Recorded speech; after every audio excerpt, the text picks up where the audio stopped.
大家好，我哋今集就會講下地板。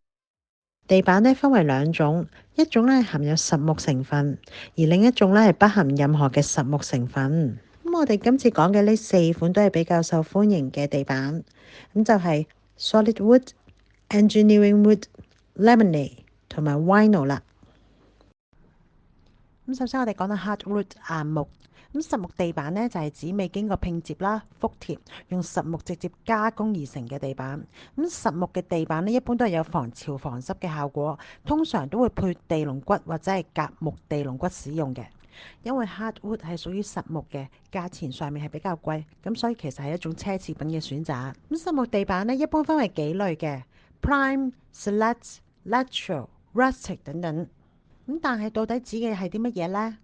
一般嚟講木材嘅級別係指一啲特定嘅木地板產品，好似木板或者係雙木地板，用佢哋嘅節數、邊材同埋開折裂縫嘅數量去衡量嘅。當我哋揀實木地板嘅時候要睇下個含水率。一般嚟講，含水率12% 至到14% 就屬於合格。若果地板嘅含水率係太高裝修之後受到乾燥嘅天氣影響好可能地板之中嘅水分收乾收縮，就會有一塊塊地板之間出現一條條嘅裂縫噶啦。有樣嘢我哋或者可以留意下，就係硬木材嘅硬度，即係 Janker Hardness Scale。優點方面，因為硬木係實木嘅，咁所以係非常之堅固，亦都可以用好耐嘅。外觀紋理自然，色調柔和，材質軟硬適中，冬暖夏涼。缺點方面， Hardwood 最大嘅敵人係水，泡水後容易出現變形起翹。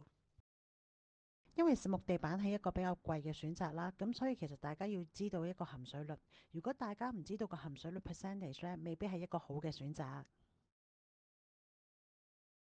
Engineering Wood 複合地板表面就係一浸嘅實木啦，底就係一個仿實木製品嚟嘅。優點方面，因為佢係一個仿實木地板啦，咁所以成本方面係比實木地板平嘅。複合地板算係一種嘅環保選擇，因為佢有啞光嘅效果啦，所以吸引一種自然嘅感覺。咁但係佢又 keep 住咗木材自己本身嘅自然美。另外可以揀啲比較優質嘅複合地板，令到佢更加持久同埋耐用。另外缺點方面，因為複合地板嘅表面都係用實木做嘅，咁所以要留意注意一下個表面唔好積水。因為除咗有水漬之外，若果底層嘅地板水分過多，咁就會令到面層嘅木浮起或者係裂開。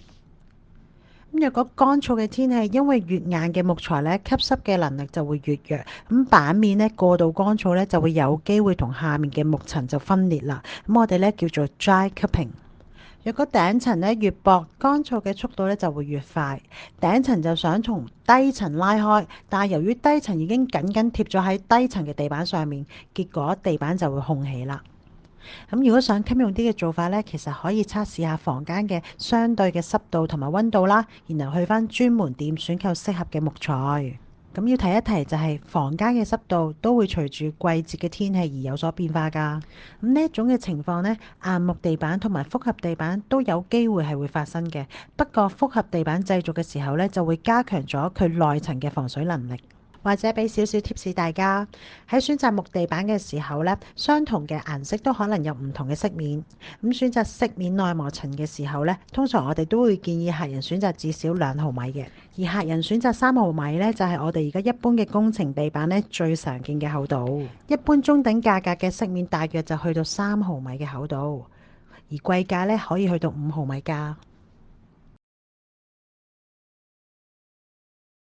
第三種就係 Laminate Flooring 層立板啦。如果大家喺地板上面嘅 budget 唔係太多，咁可以考慮下用層壓板。其實佢就係一個人造嘅木材，好似纖維板咁。當大家選購層立板嘅時候要揀一啲密度高嘅木板，因為密度低嘅 locking system 好易爛同埋好易斷嘅。咁好嘅產品一箱大約15個kg，喺 join 位係會有一層蠟嘅。咁級別方面咧係有分 AC 1至5，5咧就係最重嘅。有小朋友或者係寵物咧，咁我哋都建議最好揀啲 AC 3至4以上。優點方面，陳列板係會比木地板更加實惠、易打理。護養方面亦都唔需要咁繁複。大家可以選購有氧化鋁塗層嘅陳列板啦，咁都係會防水防火嘅。缺點方面啦，由於陳列板咧係一種圖像嚟嘅，咁可能會重複住一個圖案啦，咁有可能望上咧就冇咁自然，同埋踩上去嘅時候，可能你會覺得個質感咧係唔夠真實。最後一種就係 Vinyl Flooring。咁 Vinyl 咧就係一種合成嘅人造材料嚟嘅，喺70年代以嚟都已經好受歡迎㗎啦，因為會睇落去非常之真實嘅。